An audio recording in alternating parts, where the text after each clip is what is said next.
মুহূৰ্তত আহি পৰিছে আজিৰ 5টাকৈ গুৰুত্বপূৰ্ণ খবৰ। এনেধৰণৰ খবৰসমূহ নিতৌ চাবৰ বাবে চেনেলটো এটা ছাবস্ক্ৰাইব কৰি ভিডিঅ'টোত এটা লাইক কৰি দিব।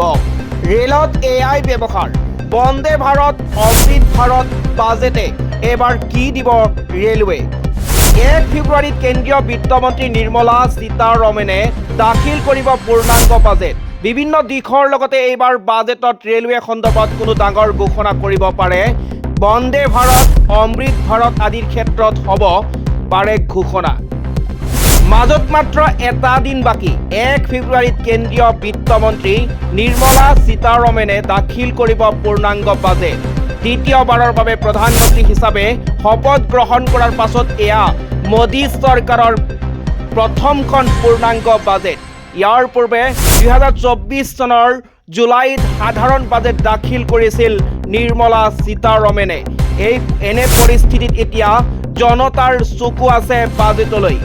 বস্তু সামগ্ৰীৰ দামৰ পৰা আৰম্ভ কৰিব আয়কৰ বা বিভিন্ন শিতানৰ বিষয়ে বাজেটত কি উল্লেখ থাকে তাক লৈ এতিয়া চৰ্চা চলিছে।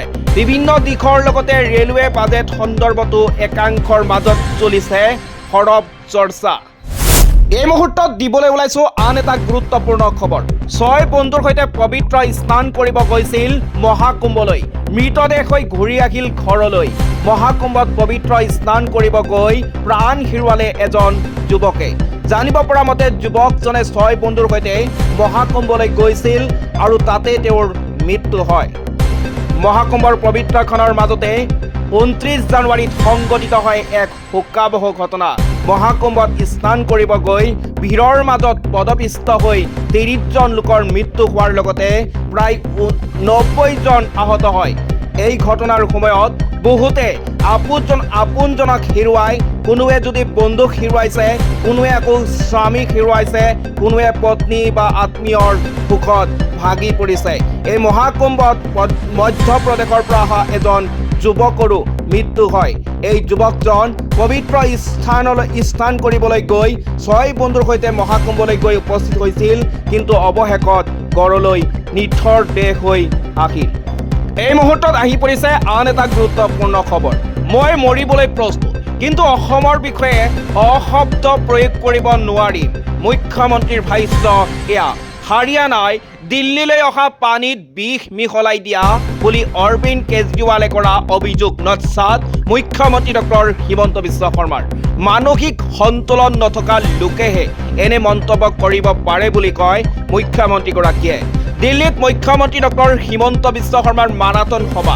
বিয়লি 3খনকৈ প্ৰচাৰ সভাত অংশগ্ৰহণ কৰাৰ উপৰিও আজি দিল্লীত বসবাস কৰা অসমীয়াৰ সৈতে মত বিনিময় কৰিব মুখ্যমন্ত্ৰী ডক্টৰ হিমন্ত বিশ্ব শৰ্মাই। দিল্লী বিধানসভাৰ পূৰ্বে এইদৰে নিৰ্বাচনী প্ৰচাৰ চলাইছে অসমৰ মুখ্যমন্ত্ৰী ডক্টৰ হিমন্ত বিশ্ব শৰ্মাই। এই মুহূৰ্তত দিবলৈ ওলাইছো আন এটা গুৰুত্বপূৰ্ণ খবৰ। কেন্দ্ৰীয় বাজেট দাখিলৰ সময়ত কেনে প্ৰভাৱ পৰে শ্বেয়াৰ বজাৰত? যোৱা 12টা বৰ্ষৰ এক বিৱৰণ। 1 ফেব্ৰুৱাৰীত দাখিল কৰা হ'ব কেন্দ্ৰীয় বাজেট।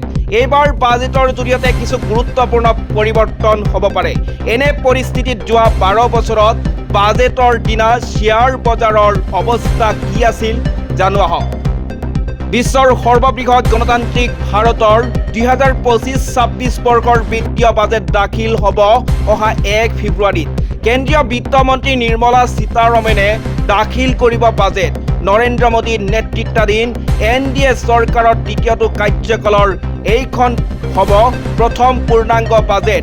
দ্বিতীয়বাৰলৈ চৰকাৰ গঠনৰ পাছত যোৱা বছৰ জুলাই মাহত বাজেট দাখিল কৰা হৈছিল যদিও সেয়া পূৰ্ণাংগ বাজেট নাছিল।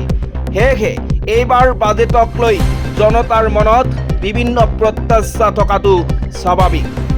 এই মুহূৰ্তত দিবলৈ ওলাইছো আন এটা গুৰুত্বপূৰ্ণ খবৰ। খেলা ধূলা কৰাৰ অধিকাৰ নাই মহিলাৰ।